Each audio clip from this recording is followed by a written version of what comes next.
పుల్లగూరలు ఇష్టము. మా రాయలసీమ వాళ్ళకైతే పుల్లగూర లేనిదే ముద్ద దిగదండి, అంత టేస్టీగా ఉంటుంది ఈ పుల్లగూరలో.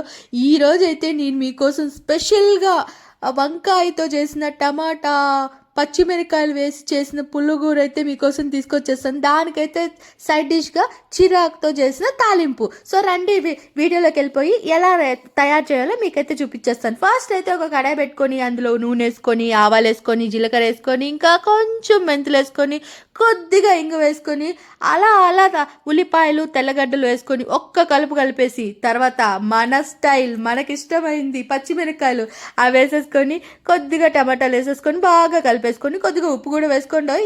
ఈ తర్వాత వంకాయలు అయితే వేసేసుకోండి. ఈ వంకాయల స్పెషాలిటీ ఏంటంటారో, ఇది నాటు వంకాయలు అండి, అది కూడా సంతలో తెచ్చిన వంకాయలు, సూపర్.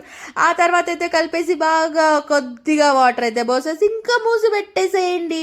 ఆ తర్వాత అయితే ఉడికిపోయాక మన స్టైల్లో ఎనిపేస్తాం, అది కూడా కచ్చా పచ్చాగానే ఉండాలి. ఆ తర్వాత అయితే ఇందులో ఇంకొక సీక్రెట్ చెప్పేనా, ఆ పచ్చిమిరపకాయలు అయితే ఇంకా కొన్ని ఎక్స్ట్రాగా వేసుకొని ఎత్తి పెట్టుకొని అన్నంలో నంచుకొని తింటే ఉంటుంది అబ్బబ్బబ్బా అద్దరహో.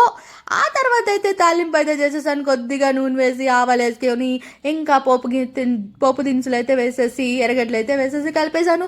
ఇంకా ఆకుకూర వేసేసి అది కొద్దిగా మగ్గిన తర్వాత తీసేసి దించేసి తింటే ఉంటుందబ్బా, ఇంకా మాటలు లేవంతే. మీరు ఎంతమందికి ఇష్టం ఈ వీడియో? మీకు నచ్చిందా? నచ్చితే ఏం చేయాలి? లైక్ చేయండి, షేర్ చేయండి, కామెంట్ చేయండి, ఇంకా నా ఛానల్ని ఫాలో చేయండి. ఇష్కి ఆల్, బాయ్ బాయ్.